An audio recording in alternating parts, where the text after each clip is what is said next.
उधर लंदन में चेयरमैन पीपल्स पार्टी बिलावल भुट्टो जरदारी ने मुस्लिम लीग नून के कायद मियां नवाज शरीफ के दिए गए दावत इफ्तार में शिरकत की।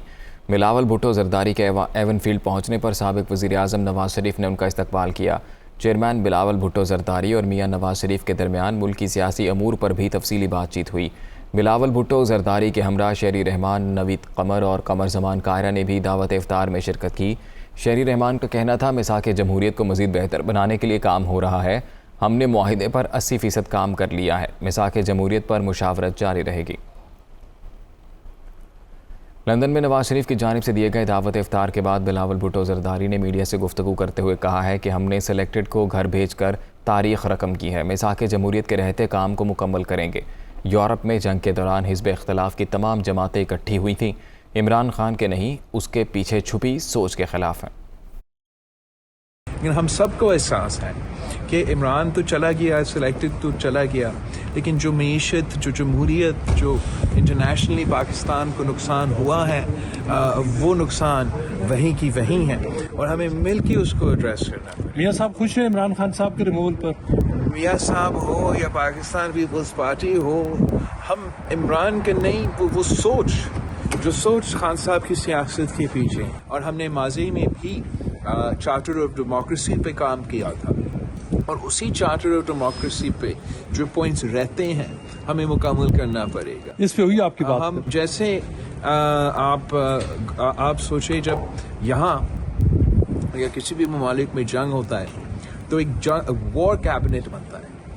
जब यूरोप में जंग हो रहा था और ब्रिटेन में वॉर कैबिनेट बना तो वहाँ का वज़ीर आज़म भी था, वहाँ के सारे सियासी जमातें इंक्लूडिंग कायदे कैबिनेट। और जो नुकसान खान साहब ने हमारा मईशत, हमारा खारजा पॉलिसी, हमारा पाकिस्तान को किया है ये पिछले 3-4 साल में, वो नुकसान इतना ज़्यादा है कि आपको इस किस्म का यूनिटी गवर्नमेंट और ट्रांजिशनल गवर्नमेंट की ज़रूरत है। नवाज शरीफ और बिलावल भुट्टो जरदारी के दरमियान एक रोज़ पहले मुलाकात की अंदरूनी कहानी सामने आ गई। दोनों रहनुमाओं ने चार्टर ऑफ डेमोक्रेसी 2 करने पर तबादला ख्याल किया। सदर के मुआखज़े के हवाले से भी तजावीज़ तलब गई। नवाज शरीफ और बिलावल भुट्टो के दरमियान लंदन में मुलाकात हुई।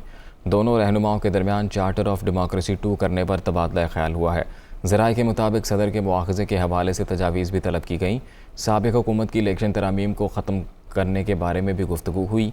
EVM मशीनों पर इलेक्शन कराने का फ़ैसला भी वापस लिया जाएगा। साबिक़ वज़ीर आज़म नवाज शरीफ ने कौमी सलामती कमेटी के एलामिये पर रद्द-ए-अमल देते हुए कहा है कि अभी तो 5 से 10% सच सामने आया है, बातिल मिट कर रहेगा।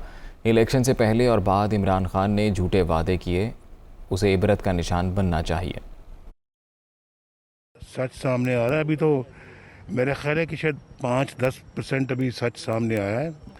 अभी बहुत और आएगा और ये बातिल मुकम्मल तौर पे मिटेगा। ये इस बातिल ने पाकिस्तान को जो हशर किया है, ये कौम जानती है। पिछले 3.25 सालों में ज़मीन पे गिरा दिया है, ज़मीन बोस हो गई है हमारी मईशत। इलेक्शनों से पहले भी झूठे वादे, पर इलेक्शनों के बाद भी झूठे वादे। इस शख्स को तो इबरत का नमूना बनना चाहिए। इसने पाकिस्तान के साथ वो हशर किया है जो हम कभी ख्वाब व ख्याल में कभी सोच नहीं सकते थे। किसी बात को मानता ही नहीं है, ना कानून को मानता है, ना आइन को मानता है, ना पार्लियामेंट को मानता है, ना अभी एक तुम्हारे खिलाफ एक वोट ऑफ नो कॉन्फिडेंस की मोशन तुम मानो। सुप्रीम कोर्ट को फैसला देना पड़ा अपना। पंजाब में क्या हो रहा है, सदर है भाई, तुम मुल्क के सदर हो, तुम किस तरह से अब ओथ नहीं दोगे, तुम किस तरह से अपने जो फ़राइज़ मनसबी हैं उनको उनकी बजावरी नहीं करोगे। ये शख्स क्या है, ये कौन सी मिट्टी का बना हुआ है। मेरा ख्याल है कौम को सोचना चाहिए कि हम किस बंदे को ले आए हैं और किसको हमने हमारे मुल्क के 22 करोड़ अवाम को मुसल्लत किया।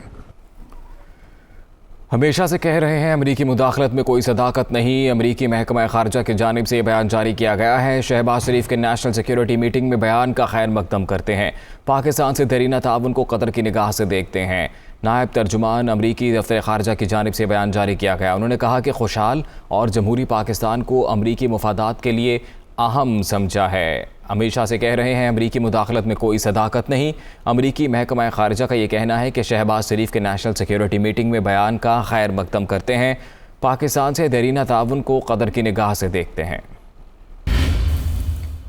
وفاقی وزیر داخلہ رانا ثناءاللہ نے کہا ہے کہ اب 120 دن سے زیادہ کسی کا نام ECL میں نہیں رہے گا۔ نئے قواعد سے 4000 میں سے 3000 کو فائدہ ہوگا۔ ان کا کہنا تھا شفافیت کی بات کرنے والے توشہ خانے کے تمام تحائف لے اڑے۔ رانا ثناءاللہ نے کہا کہ PTI والے محلوں اور حلقوں میں جائیں گے تو انہیں لگ بتا جائے گا۔ ایپ کے نوٹس سے جو ہے وہ لوگوں پہ کیا گزرتی ہے، اور اس کے بعد آپ بلا وجہ اگر کسی کو ECL پہ ڈال دیتے ہیں تو اس کے کیا کنسیکوینسز ہوتے ہیں۔ انڈسٹریل کمیٹی جو ہے وہ بنائی گئی تھی کیبنٹ کے پہلے اجلاس میں، انہیں 3 دن کا جو ہے وہ ٹائم دیا گیا تھا، اور اس کے جو ہے وہ رولز جو ہیں وہ انہوں نے جو ہے وہ امینڈ کیے ہیں۔ رولز کی کیبنٹ نے جو ہے وہ اپروول دے دی ہے۔ جس آدمی کو بھی گورنمنٹ جو ہے وہ ایگزٹ کنٹرول لسٹ میں ڈالے گی، 120 دن میں اگر گورنمنٹ جو ہے وہ اس کے خلاف کوئی ایویڈنس نہیں لے کے آتی اور اس کو جو موقع ہے وہ اسے سننے کا وہ نہیں دیتی، تو وہ جو ہے وہ آٹومیٹیکلی جو ہے وہ 120 دن کے بعد جو ہے وہ ایگزٹ کنٹرول لسٹ سے جو ہے وہ ڈیلیٹ ہو جائے گا۔ اس وقت ایگزٹ کنٹرول لسٹ میں جو ہے وہ 4863 لوگ ہیں۔ دہشت گردی میں جو لوگ انوالو ہیں اس کے تحت جو ہے وہ ان کو بینیفٹ نہیں ملے گا۔ Former prime minister Imran Khan sahab نے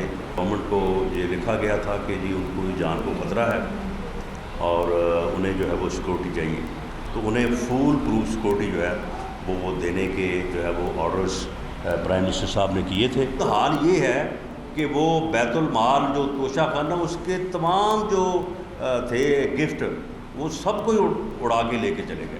پتہ نہیں جو ان کو ملے تھے وہ بھی یا جو کسی اور کو ملے تھے وہ بھی بیچ میں جو ہے وہ شامل ہیں۔ جب وہ گلی محلے میں جائیں گے، جب وہ حلقوں میں جائیں گے تو پھر ان کو سمجھ آئے گی کہ وہ جو کہتے تھے نا کہ صاف چلی شفاف چلی، اب لوگ کہتے ہیں کہ بیکار چلی واہ حیات چلی، تو یہ اب ہر جگہ سے ان کو سننے کو ملے گا۔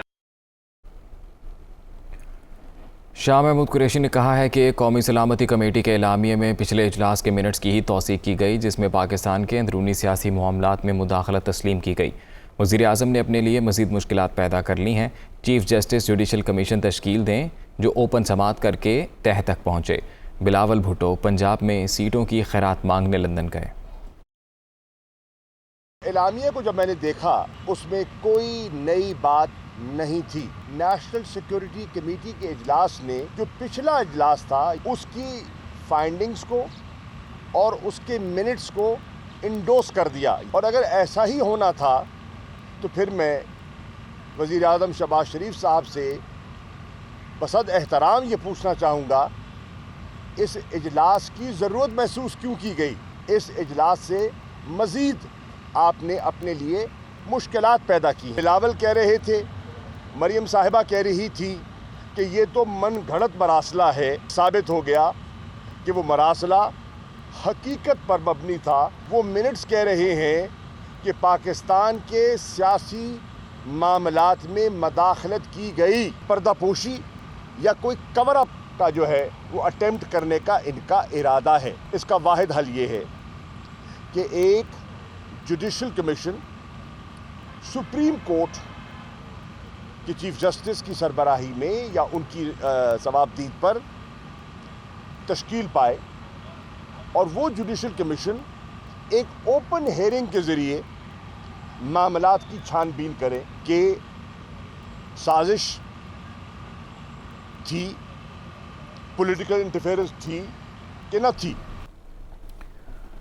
افغان عبوری وزیر اعظم کی شہباز شریف کو وزیر اعظم بننے پر مبارکباد۔ امید ہے افغانستان اور پاکستان کے تعلقات مزید مضبوط ہوں گے۔ ملا حسن اخند کی جانب سے کہا گیا، امید کرتے ہیں دونوں ممالک کے تعلقات ترقی اور خوشحالی کا باعث بنیں گے۔ افغانستان اور پاکستان کے درمیان برادرانہ تعلقات ہیں، باہمی تعلقات کو مزید وسعت دینے کے خواہاں ہیں۔ افغان عبوری وزیر اعظم کی جانب سے یہ کہا گیا، انہوں نے کہا امید ہے افغانستان اور پاکستان کے تعلقات مزید مضبوط ہوں گے۔